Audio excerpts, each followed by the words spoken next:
ಯೇಸು ಕ್ರಿಸ್ತನ ನಾಮದಲ್ಲಿ ಎಲ್ಲ ಆತ್ಮೀಯರಿಗೆ ನನ್ನ ಹೃದಯಪೂರ್ವಕದ ವಂದನೆಗಳು.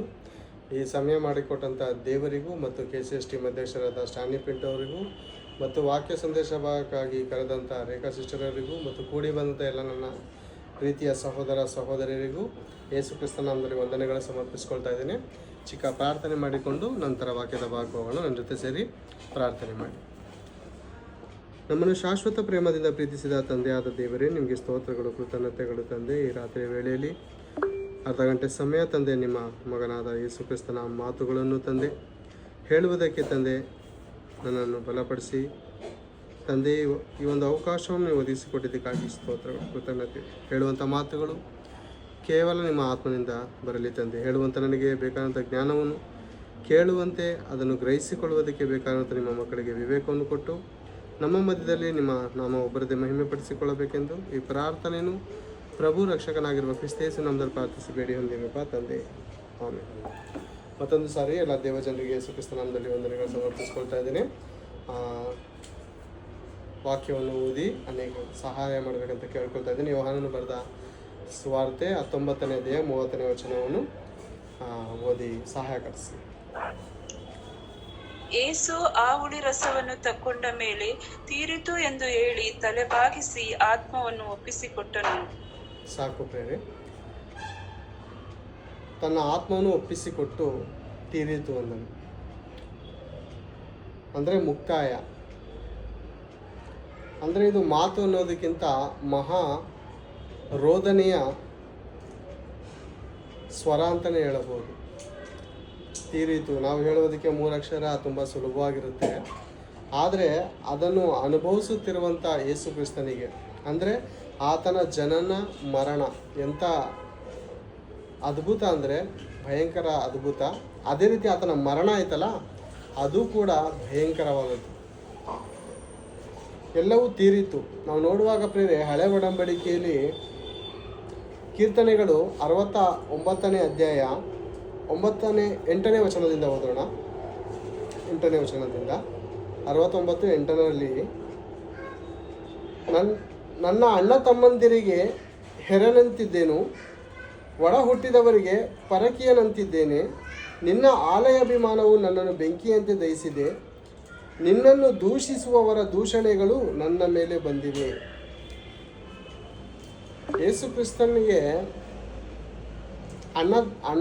ತಮ್ಮಂದಿರ ಮೂಲಕ ಮಾತ್ರ ಕೂಡ ದೂಷಣೆಗಳು ಬಂತು. ಆಲೋಚನೆ ಮಾಡೋಣ. ತೀರುತು ಅನ್ನೋಂಥ ಪದಕ್ಕೆ ನಾವು ಹೋಗಿದ್ದ ಮುಂಚೆ ಪ್ರಾರಂಭದಿಂದ ಹೋಗಬೇಕಾಗುತ್ತೆ. ತೀರುತು ಅಂದರೆ ಆತನು ಅನೇಕ ಅವಮಾನಗಳನ್ನು ಪಡಬೇಕಾಗಿತ್ತು ಪ್ರೇರೆ. ನಮ್ಮ ಪಾಪದ ನಿಮಿತ್ತ ಅನೇಕ ಅವಮಾನಗಳು, ಅನೇಕ ಹಿಂಸೆಗಳು. ನಿನ್ನ ಆಲಯಾಭಿಮಾನವು ನನ್ನನ್ನು ಬೆಂಕಿಯಂತೆ ದಹಿಸಿದೆ. ನಿನ್ನನ್ನು ದೂಷಿಸುವವರ ದೂಷಣೆಗಳು ನನ್ನ ಮೇಲೆ ಬಂದಿವೆ. ಯೇಸು ಕ್ರಿಸ್ತನಿಗೆ ದೂಷಣೆಗಳು ಏನು ಪ್ರೇರೆ? ದೆವ್ವ ಹಿಡಿದವರು ಅಂತ ಹೇಳಿದ್ರು ಯೇಸು ಕ್ರಿಸ್ತನಿಗೆ. ದೆವ್ವ ಬಿಡಿಸಿದಂಥ ದೇವರಿಗೆ ದೆವ್ವ ಹಿಡಿದಿದೆ ಅಂತ ಹೇಳ್ತಾ ಇದ್ದಾರೆ. ಅಂದರೆ ಅವರ ಮನೋನೇತ್ರಗಳು ಯಾವ ಮಟ್ಟಿಗೆ ಮುಚ್ಚಲ್ಪಟ್ಟಿದೆ ಅಂತ ಒಂದು ಚೂರು ಆಲೋಚನೆ ಮಾಡುವುದಾದರೆ, ಸೈತಾನನು ಘಟ ಸರ್ಪನು ಕಣ್ಣಿದ್ದರೂ ಕಾಣದಂತೆ ಕಿವಿಯಿದ್ದರೂ ಕೇಳದಂತೆ ಅವರ ಕಣ್ಣಿಗೆ ಅಂಟು ಬಳಿದಿದ್ದ ಪ್ರೇರೆ. ಪರಿಸರ ಸದಿಕಾಯರು ಪ್ರೇರೆ ಕುಷ್ಠರೋಗಿಯನ್ನು ವಾಸ ಮಾಡೋದನ್ನು ನೋಡ್ತಾ ಇದ್ದಾರೆ, ಕುರುಡರು ಹೋಗೋದನ್ನು ಕಾಣುವುದನ್ನು ನೋಡ್ತಾ ಇದ್ದಾರೆ, ಕುಂಟರು ನಡೆಯುವುದನ್ನು ನೋಡ್ತಾ ಇದ್ರು ಕೂಡ ಇದನ್ನು ದೆವ್ವದ ಸಹಾಯದಿಂದ ಇದನ್ನು ಮಾಡ್ತಾ ಇದ್ದಾನೆ ಅಂತ ಹೇಳ್ತಾ ಇದ್ದಾನೆ ಪ್ರೇರೆ.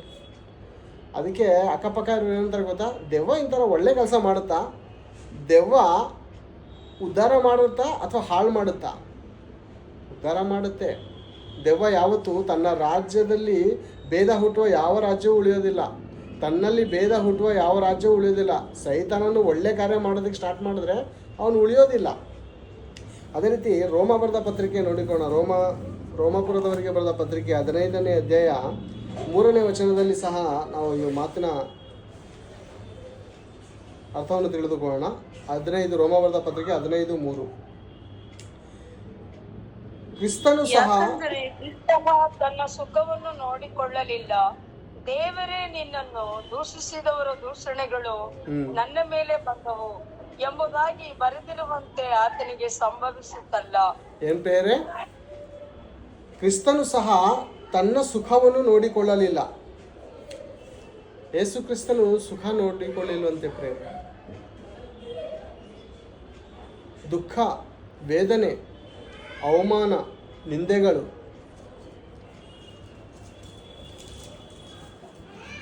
ಬೇರೆ ಮಲಗೋದಕ್ಕೂ ಕೂಡ ಆತನಿಗೆ ಸ್ಥಳ ಇಲ್ಲದಿರೋಂಥ ಪರಿಸ್ಥಿತಿಗಳು. ಆಕಾಶದ ಪಕ್ಷಿಗಳಿಗೆ, ಹಾರುವಂಥ ಪಕ್ಷಿಗಳಿಗೆ ಗೂಡುಗಳಿವೆ, ನರಿಗಳಿಗೆ ಗುದ್ದಿಗೆಗಳಿವೆ, ಮನುಷ್ಯ ಕುಮಾರನಿಗೆ ತಲೆ ಇಡುವಷ್ಟು ಸ್ಥಳವಿಲ್ಲ. ಅಂದರೆ ದೂಷಣೆಯ ಮಾತುಗಳು ನೋಡಿಬಿಟ್ರೆ, ಸುಖವನ್ನು ನೋಡಿಕೊಳ್ಳದೆ ದೇವರು ನಿನ್ನನ್ನು ದೂಷಿಸಿದವರ ದೂಷಣೆಗಳು ನನ್ನ ಮೇಲೆ ಬಂದವು ಎಂಬುದಾಗಿ ಬರೆದಿರುವಂತೆ, ಎಲ್ಲಿ ಕೀರ್ತನೆಯಲ್ಲಿ ಬರೆದಿರುವಂತೆ ಇದಾಯಿತು. ಆತನಿಗೆ ಸಂಭವಿಸುತ್ತಲ್ಲ, ಪೂರ್ವದಲ್ಲಿ ಬರೆದಿದ್ದೆಲ್ಲ ನಮ್ಮನ್ನು ಉಪದೇಶಿಸುವುದಕ್ಕಾಗಿ ಬರೆಯಲ್ಪಟ್ಟಿತು. ನಾವು ಓದಿ ಸ್ಥಿರಚಿತ್ತವನ್ನು ಆಧರಣೆಯನ್ನು ಹೊಂದಿ ರಕ್ಷಣೆಯನ್ನು ನಿರೀಕ್ಷೆಯುಳ್ಳವರಾಗಿ ರಾಗಿರುವಂತೆ ಆ ಗ್ರಂಥಗಳು ಬರೆಯಲ್ಪಟ್ಟವು. ಅಂದರೆ ಯೇಸು ಕ್ರಿಸ್ತನು ಈ ಲೋಕಕ್ಕೆ ಬರಬೇಕಾಗಿತ್ತು ಕನ್ಯೆಯ ಗರ್ಭದಲ್ಲಿ. ಅನೇಕರು ಪ್ರೇರೆ ಪ್ರಶ್ನೆ ಆಗ್ತಾರೆ ಏನೆಂಬುದಾಗಿ ನೋಡುವಾಗ, ಕನ್ಯೆಗೆ ಗರ್ಭ ಧರಿಸುತ್ತೇನ್ರಿ ಅಂತಾರೆ, ಕನ್ಯೆಗೆ ಮಗು ಆಗುತ್ತಾ ಅಂತಾರೆ. ವಿಚಿತ್ರ ಪ್ರಶ್ನೆ ಅಲ್ವಾ? ದೇವರು ಲೋಕಗಳ ಮೂಲಕ, ಈ ಸೃಷ್ಟಿಗಳ ಮೂಲಕ ನಿಮಗೆ ಬುದ್ಧಿಗೆ ಗೊತ್ತಾಗಿ ಕಂಡು ಬರುತ್ತೆ ಅಂತ ವಾಕ್ಯದಲ್ಲಿ ಹೇಳೋರಂದರೆ, ಮನೇಲಿ ಒಂದು ಕೊಳೆದೋಗಿರೋ ಹಣ್ಣುಗಳಿರುತ್ತೆ ಬೇರೆ, ಯಾರು ತಿಂದಿಲ್ಲ ಅಂದರೆ ಕೊಳೆತೋಗಿರೋಂಥ ಹಣ್ಣಲ್ಲಿ ಹುಳ ಬಿಟ್ಟು ಬರುತ್ತೆ. ಅನೇಕ ದಿವಸ ನೀರಿನ ಟ್ಯಾಂಕ್ಗಳಿರುತ್ತೆ ಬೇರೆ, ಟ್ಯಾಂಕ್ಗಳಲ್ಲಿ ಕ್ಲೀನ್ ಮಾಡಲಿಲ್ಲ ಅಂದರೆ ನೋಡಿ, 1-2 ತಿಂಗಳು 3 ತಿಂಗಳು ಹಾಗೆ ಬಿಟ್ಬಿಟ್ರೆ, ಕ್ಲೀನ್ ಮಾಡಲಿಲ್ಲ ಅಂದರೆ ಅದರಲ್ಲೂ ಹುಳಗಳು ಹುಟ್ಟು ಬರುತ್ತೆ. ಹೇಗೆ? ಈ ಅನೇಕರು ಹೇಳ್ತಾರಲ್ಲ ಪ್ರಿಯರೇ, ಜ್ಞಾನವಿಲ್ಲದವರು ಹೇಳ್ತಾರೆ ಏನಂತ, ಯೇಸು ಕ್ರಿಸ್ತನು ಕನ್ಯೆ ಗರ್ಭದ ಹುಟ್ಟು ಬರೋಕ್ಕೆ ಸಾಧ್ಯನಾ? ಹಾಗಂದರೆ ಹುಳಗಳಿಗೆ ಮದುವೆ ಮಾಡಿಸಿದ ಯಾರು? ಇವರ ಹುಳಗಳಿಗೆ ಮದುವೆ ಮಾಡಿಸಿ ಮಗು ಆದಮೇಲೆ ಅದನ್ನ ನಂತರ ಹುಳಗಳು ಹೇಗೆ ಹುಟ್ಟು ಬತ್ತು? ಹೋಗಲಿ, ಆಕಾಶದಿಂದ ಬೀಳ್ತಾ, ಕೆಲವರ ನಂತರ ಹುಳ ಬೀಳ್ತು ಅಂತಾರೆ. ಎಲ್ಲಿಂದ ಬೀಳ್ತು? ಆಕಾಶದಿಂದ ಬೀಳ್ತಾ ಅಥವಾ ಭೂಮಿಯಿಂದ ಎದ್ದು ಬತ್ತಾ? ಸೃಷ್ಟಿಯಾಯಿತು. ಯೇಸು ಕ್ರಿಸ್ತನು ಯಾರು? ಸೃಷ್ಟಿಕರ್ತನು. ಜಗತ್ತು ಬಾಯಿ ಮಾತಿನಿಂದ ಉಂಟಿ ಮಾಡಿದಂಥ ದೇವರಿಗೆ ತಾನೇ ಸೃಷ್ಟಿಯಾಗೋದು ದೊಡ್ಡ ಕೆಲಸನ? ಒಂದ್ಸಾರಿ ಯೋಹಾನನು ಬರೆದ ಸುವಾರ್ತೆ 1ನೇ ಅಧ್ಯಾಯ 1ನೇ ವಚನ ಒಂದ್ಸಾರಿ ಗಮನಿಸೋಣ. ಆದಿಯಲ್ಲಿ ವಾಕ್ಯವಿತ್ತು, ಒಂದು ನಿಮಿಷ ಅದು ನಾನು ಓದ್ತೇನೆ ಒಂದ್ಸಾರಿ. ವಾಕ್ಯ ಎಂಬುವಂತಾನು ಯಾರು? ಯೇಸು ಕ್ರಿಸ್ತ, ನಮಗೆಲ್ಲ ಗೊತ್ತಿರೋ ಹಾಗೆ. ಆದಿಯಲ್ಲಿ ಯೇಸು ಇದ್ದನು, ಆ ಯೇಸು ದೇವರ ಬಳಿಯಲ್ಲಿತ್ತು, ಆ ಯೇಸುವೇ ದೇವರಾಗಿತ್ತು. ಆ ಯೇಸು ಎಂಬ ವಾಕ್ಯ ಎಂಬವನು ಆದಿಯಲ್ಲಿ ದೇವರ ಬಳಿಯಲ್ಲಿದ್ದನು. ಯೇಸುವನ ಮೂಲಕ ಸಮಸ್ತವೂ ಉಂಟಾಯಿತು. ಉಂಟಾಗಿರುವ ವಸ್ತುಗಳಲ್ಲಿ ಆತನಿಲ್ಲದೆ ಒಂದಾದರೂ ಉಂಟಾಗಲಿಲ್ಲ. ಯೇಸುವಿನ ಮೂಲಕ ಸಮಸ್ತವೂ ಉಂಟಾಯಿತಂತೆ. ಆತನು ಯಾರು? ಸೃಷ್ಟಿಕರ್ತನು, ಮೋಕ್ಷ ಪ್ರದಾತನು, ಈ ಮಾನವರ ರಕ್ಷಣೆಗೋಸ್ಕರ ಬಂದಂಥ ಜೀವಸ್ವರೂಪನಾದ ದೇವರು. ಏನು ತೀರಿತು? ಹಳೆ ಒಡಂಬಡಿಕೆಯಲ್ಲಿ ನೋಡುವಾಗ ಪ್ರಿಯರೇ, ಹಳೆ ಒಡಂಬಡಿಕೆಯಲ್ಲಿ ಅನೇಕ ಯಜ್ಞಗಳು, ಹೋಮಗಳು ಸಮರ್ಪಿಸ್ತಾ ಇದ್ದಾರೆ. ಮನುಷ್ಯನ ಜೀವನ ಬದಲಾಗ್ತಾ ಇಲ್ಲ. ಬಲಿತಾನೆ ಕೊಡೋಣ ಬಿಡು, ನಾವೇ ತಿಂತೀವಿ. ಈಗಿನಿರೋಂಥ ಪ್ರಪಂಚ ಯಾವ ರೀತಿ ಇದೆ? ಹಳೆ ಒಡಂಬಡಿಕೆನೇ ಫಾಲೋ ಮಾಡ್ತಾ ಇದೆ ಇವತ್ತು ಪ್ರಪಂಚದ ಜನ. ಆದರೆ ಅವ್ರಿಗೆ ಗೊತ್ತಾ, ನಾವು ಮಾಡ್ತಾರಂಥ ಆಚಾರ ವಿಚಾರಗಳು ಸತ್ಯವೇದ ಗ್ರಂಥದಲ್ಲಿ ಇದ್ದಂಥವುಗಳಂತ ಏನಾದರೂ ಗೊತ್ತಿಲ್ಲ. ಹೇಳಿದ್ರೆ ಏನಾದರೂ ಅರ್ಥ ಮಾಡ್ಕೊಳ್ಳೋದಿಲ್ಲ. ಒಂದ್ಸಾರಿ ಆ ವಚನ ಒಂದ್ಸಾರಿ ಓದೋಣ ಪ್ರಿಯರೇ. ಇಬ್ರಿಯ ಬರೆದ ಪತ್ರಿಕೆ 10ನೇ ಅಧ್ಯಾಯ 5ರಿಂದ ಓದೋಣ. ಯೇಸು ಕ್ರಿಸ್ತನು ಈ ಭೂಲೋಕಕ್ಕೆ ಬಂದಂಥ ಮಹಾ ಉದ್ದೇಶ. ಆದುದರಿಂದ ಕ್ರಿಸ್ತನು ಭೂಲೋಕಗಳಿಗೆ ಬರುವಾಗ ದೇವರ ಯಜ್ಞ ನೈವೇದ್ಯಗಳು ನಿನಗೆ ಇಷ್ಟವಾಗಿರಲಿಲ್ಲ. ನನಗೆ ದೇಹವನ್ನು ಸಿದ್ಧ ಮಾಡಿಕೊಟ್ಟಿ ಸರ್ವಾಂಗ ಹೋಮಗಳಲ್ಲಿಯೋ ದೋಷ ಪರಿಹಾರಕ ಯಜ್ಞಗಳಲ್ಲಿಯೋ ನೀನು ಸಂತೋಷ ಪಡಲಿಲ್ಲ. ಸಾಕು ಪ್ರೇರೆ, ಸಾಕು. Thank you. ಆದ್ದರಿಂದ ಕ್ರಿಸ್ತನು ಭೂಲೋಕದೊಳಗೆ ಬರುವಾಗ ಪುರುಷ ಸಂಕಲ್ಪವಿಲ್ಲದೆ ಬಂದಿದ್ದಾನೆ. ಅಂದರೆ ಇದ್ದಿದ್ದಕ್ಕೆ ಬಂದರು ಪ್ರೇರೆ. ಅನೇಕ ಸಾರಿ ನಾನು ಹೇಳಿರ್ತೀನಿ ಮಾತು, ಇದ್ದಿದ್ದಕ್ಕೆ ಬಂದರು, ಉತ್ಪತ್ತಿ ಆಗಲಿಲ್ಲ ಅವರು. ಕ್ರಿಸ್ತನು ಭೂಲೋಕದೊಳಗೆ ಬರುವಾಗ ದೇವರೇ ಯಜ್ಞ ನೈವೇದ್ಯಗಳು ನಿನಗೆ ಇಷ್ಟವಾಗಿರಲಿಲ್ಲ.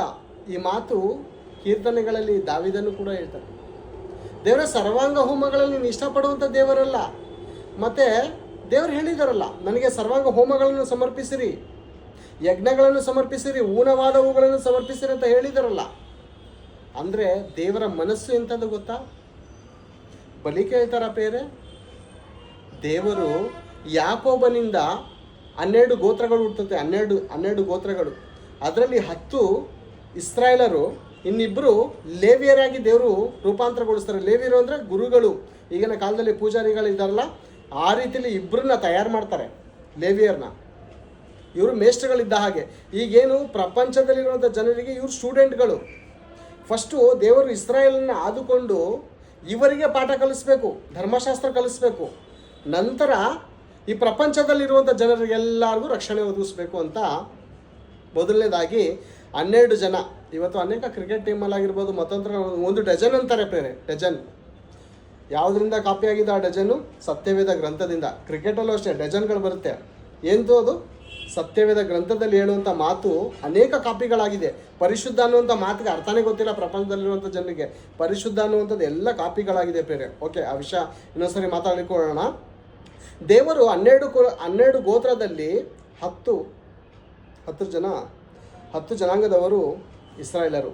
ಇನ್ನು 2 ಗೋತ್ರದವ್ರನ್ನ ತಗೋತಾರೆ, ಲೇವಿಯವ್ರನ್ನ ತಗೊಂಡು ಈ ಜನರಿಗೆ ಪಾಠ ಕಲಿಸ್ಬೇಕು. ನೀವು ಏನು ಪಾಠ? ಇವರು ಪಾಪ ಮಾಡದ ಹಾಗೆ, ಪಾಪ ಮಾಡಿದರೆ ಒಂದು ವೇಳೆ ಪನಿಷ್ಮೆಂಟು. ಈಗ ಪ್ರೇರೆ, ನಾನು ಸ್ಕೂಲ್ಗೆ ಹೋಗ್ಬೇಕಾದ್ರೆ ಸ್ಕೂಲ್ಗೆ ಚಕ್ಕರ್ ಆಗ್ತಾ ಇದೆ, ಪಾಠ ಬರ್ಕೊಂಡು ಹೋಗ್ತಾ ಇರಲಿಲ್ಲ. ನನಗೇನು ಮಾಡ್ತಾಯಿದ್ರು ಅಂದರೆ 5 ರೂಪಾಯಿ ಪನಿಷ್ಮೆಂಟ್ ಹಾಕೋರು. 5 ರೂಪಾಯಿ.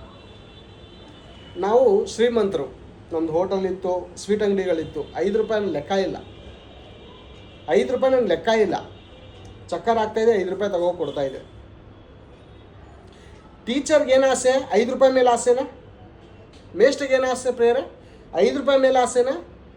ಅಥವಾ ಈ ಮಗ ಭಯಭಕ್ತಿಯಿಂದ ಸ್ಕೂಲ್ಗೆ ಕರೆಕ್ಟಾಗಿ ಚಕ್ಕರ್ ಆಗದೆ ಬಂದು ಹೋಮ್ವರ್ಕ್ ಮಾಡ್ಕೊಬಂದು ತೋರಿಸ್ಬೇಕನ್ನುವಂಥ ಉದ್ದೇಶನ ಮೇಸ್ಟ್ರುಗಳು, ಟೀಚರ್ಗಳು?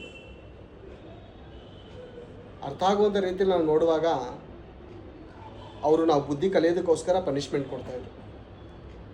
ದೇವರು ನೀವು ತಪ್ಪುಗಳು ಮಾಡುವಾಗ ಪನಿಷ್ಮೆಂಟ್ ಯಾಕೆ ಕೊಡ್ತಾಯಿದ್ರು?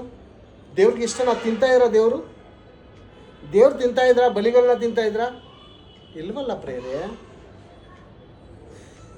ದೇವಾಲಯಗಳು ನೋಡಿದ್ರೆ ರಕ್ತಪಾತ, ಸಾವಿರಾರು ಟಗರುಗಳು, ಸಾವಿರಾರು ಕುರಿಗಳು ಅರ್ಪಿಸ್ತಾ ಇದ್ದಾರೆ.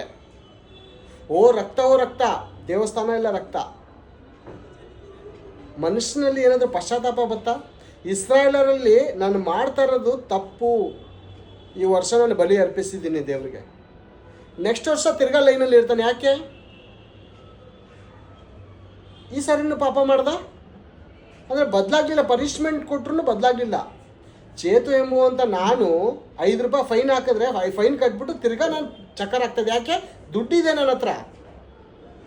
ಇಸ್ರಾಯೇಲರು ಕೂಡ ಸಂಪಾದಿಸಿಕೊಂಡು ಶ್ರೀಮಂತರಾಗಿದ್ರು.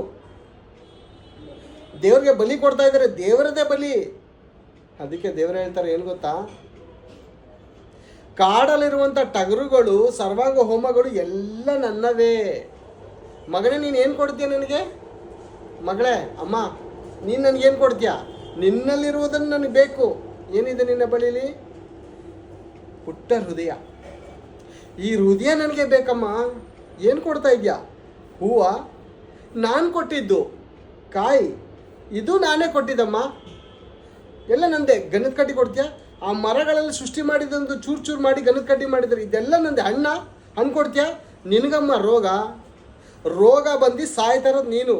ನನಗಿಲ್ಲ ರೋಗ. ಹಣ್ಣು ತಿನ್ನು, ನೀನು ತಿನ್ನು. ಬಾಳೆನು ನಿನಗೆ, ಹೂವು ನಿನಗೆ, ಕಾಯಿ ನಿನಗೆ, ಗಣದ ಕಡ್ಡಿ ನಿನಗೆ, ನನಗೆ ಅಂತಿಕೆ. ಇದು ನನಗೆ ಬೇಡ. ಇದು ಈ ಬಲಿಗಳು, ಈ ಹೂಗಳು, ಈ ಕಾಯಿಗಳು ನನಗೆ ಬೇಡಮ್ಮ. ನನಗೆ ನೀನು ಬೇಕು. ನಿನ್ನ ಪುಟ್ಟ ಹೃದಯದಲ್ಲಿ ಒಂದು ಗುಡಿ ಬೇಕು. ಈಗೋ ಬಾಗಿಲಲ್ಲಿ ನಿಂತುಕೊಂಡು ತಟ್ಟುತ್ತಾ ಇದ್ದೇನೆ, ಯಾರಾದರೂ ನನ್ನ ಸ್ವರವನ್ನು ಕೇಳಿ ಬಾಗಿಲನ್ನು ತೆರೆದರೆ ಒಳಗಡೆ ಬಂದು ನಾನು ಪ್ರವೇಶ ಮಾಡಿದ್ರೆ. ಅಪ್ಪ, ಎಂಥ ಮಹಾದೇವರು ನಮ್ಮ ಬಳಿಯಲ್ಲಿ ಪರ್ಮಿಷನ್ ಕೇಳ್ತಾ ಇದ್ದಾರೆ.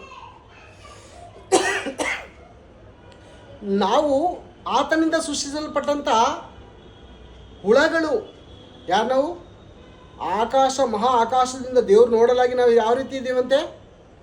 ಹುಳಗಳು ಪ್ರೇರೆ, ಕ್ರಿಮಿಗಳು. ಅಂಥ ಕ್ರಿಮಿಯ ಹೃದಯದಲ್ಲಿ ಬಂದು ವಾಸ ಮಾಡಬೇಕಂತ ಯಾರು ಇಷ್ಟಪಡ್ತಾ ಇದ್ದಾರೆ? ಯೇಸು ಕ್ರಿಸ್ತನು ನೀನು ಬಾಗಿಲನ್ನ ತೆರೆದ್ರೆ ನಾನು ಒಳಗಡೆ ಬಂದು ಊಟ ಮಾಡ್ತೀನಿ, ನೀನು ನನ್ನ ಸಂಗಡ ಊಟ ಮಾಡ್ತೀಯ. ಈಗ ಬಾಗಿಲು ಹಾಕೊಂಡಿದ್ದಾರೆ, ಯಾರು? ಮನುಷ್ಯರು ಬಾಗಿಲು ಹಾಕೊಂಡಿದ್ದಾರೆ. ಒಳಗಡೆ ಯೇಸು ಕ್ರಿಸ್ತನು ತಿನ್ನಬೇಕಾದಂಥ ಆಹಾರ ದೆವ್ವ ತಿಂತಾ ಇದೆ.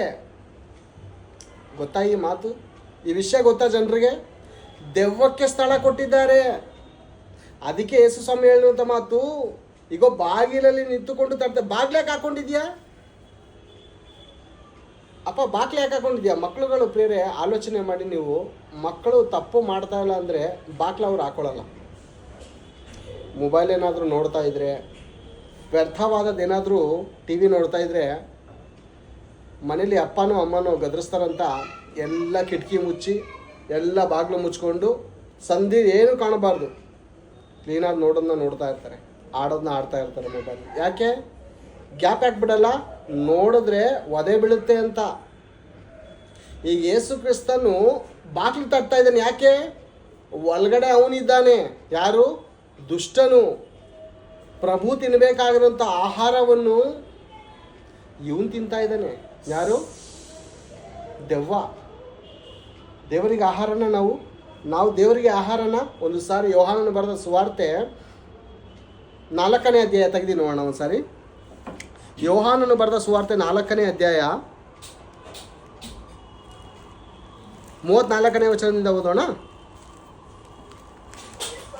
ಯೇಸು ಅವರಿಗೆ, ನನ್ನನ್ನು ಕಳುಹಿಸಿದಾತನ ಚಿತ್ತದಂತೆ ಮಾಡಿ ಆತನ ಕೆಲಸವನ್ನು ಪೂರೈಸುವುದೇ ನನ್ನ ಆಹಾರವು. ನನ್ನ ಆಹಾರವು ನಿಮಗೆ ತಿಳಿಯದಂಥ ಆಹಾರವು. ಮೇಲ್ಗಡೆ ಏನು ಹೇಳ್ತಾ ಗೊತ್ತಾ? ಮೇಲ್ಗಡೆ ನಿಮಗೆ ತಿಳಿಯದಂಥ ಆಹಾರವು ನನಗಿದೆ. ಶಿಷ್ಯರಿಗೆ ಯಾವ ಆಹಾರದ ಬಗ್ಗೆ ಗೊತ್ತಾ? ರೊಟ್ಟಿ, ಜೋಳದ ರೊಟ್ಟಿ, ಜವೆ ರೊಟ್ಟಿ. ಈ ರೊಟ್ಟಿ ಶಿಷ್ಯರಿಗೆ ಗೊತ್ತು, ಭೌತಿಕವಾದಂಥ ರೊಟ್ಟಿ. ಯೇಸು ಪ್ರಭು ಹೇಳ್ತಾ ಇರೋದೇನು ಗೊತ್ತಾ? ನಿಮಗೆ ತಿಳಿಯದಂಥ ಆಹಾರ ಅಂದರೆ ಆತ್ಮಗಳು.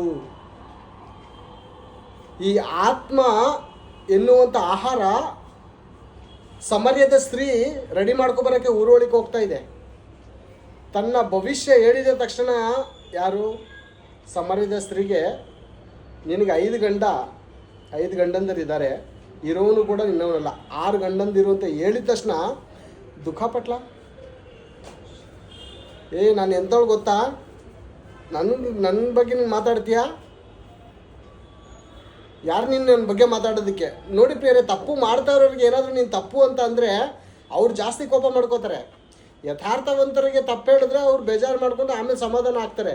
ತಪ್ಪು ಮಾಡ್ತಾ ಇರೋರಿಗೆ ನೀನು ತಪ್ಪು ಮಾಡ್ತಾ ಇದೆಯಾ ಅಂದರೆ ಅವ್ರ ಕೋಪ ಜಾಸ್ತಿ ಬರುತ್ತೆ. ಸಮರ್ಯದ ಸ್ತ್ರೀ ತಪ್ಪು ತಿಳ್ಕೊಳ್ಳಿಲ್ಲ. ಸತ್ಯ ಹೇಳಿದ ತಕ್ಷಣ ಊರೊಳಗೆ ಹೋಗ್ತಾರೆ. ನನ್ನ ಜೀವನದಲ್ಲಿ ಮಾಡಿದ್ದು ನನಗೆ ಮಾತ್ರ ಗೊತ್ತು, ನನ್ನ ಭವಿಷ್ಯ ಹೇಳ್ತಾ ಇದ್ದಾನಲ್ಲ. ಊರಲ್ಲಿರೋರ್ಗಂತೂ 1 ಗಂಟನೋ 2 ಗಂಟನೋ ಅಂತ ತಿಳ್ಕೊಂಡಿದ್ರು. ಇವ್ರು ಯೇಸು ಕ್ರಿಸ್ತನ್ ಹೇಳಿ ಸಂತೋಷಕ್ಕೆ ಪಬ್ಲಿಕ್ಕಲ್ಲೇ ಹೋಗಿ ಪ್ರಚಾರ ಮಾಡ್ತಾ ಇದ್ದಾನೆ, ನನಗೆ 6 ಗಂಡಂದರು ಇರೋದನ್ನ ಯೇಸು ಕ್ರಿಸ್ತನ್ ಸತ್ಯ ಹೇಳ್ತಾ ಇದ್ದಾನೆ ಅಂತ. ಅಯ್ಯೋ ತಾಯಿ, ನಾವು 1-2 ಇದ್ದಾರಂತ ಇಷ್ಟು ದಿನ ಅಂದ್ಕೊಂಡಿದ್ದು, ನಿನ್ನ ಬಗ್ಗೆ ತುಂಬ ತಿಳ್ಕೊಂಡಿದ್ದು. ನೀನು 6 ಗಂಡಂದಿರಾ? ಅದೇ ರೀತಿ ನಮ್ಮ ಸಾಕ್ಷಿ ಹೇಳ್ಬೇಕಾರೆ ಏನು ಗೊತ್ತಾ? ಎಂಥ ಕೆಟ್ಟ ಕೆಲಸ ಮಾಡಿದರೂ ನಾವು ಸಾಕ್ಷಿ ಹೇಳಬೇಕು. ಹೌದಂತೀರಾ ಇಲ್ಲೋ ಅಂತೀರಾ?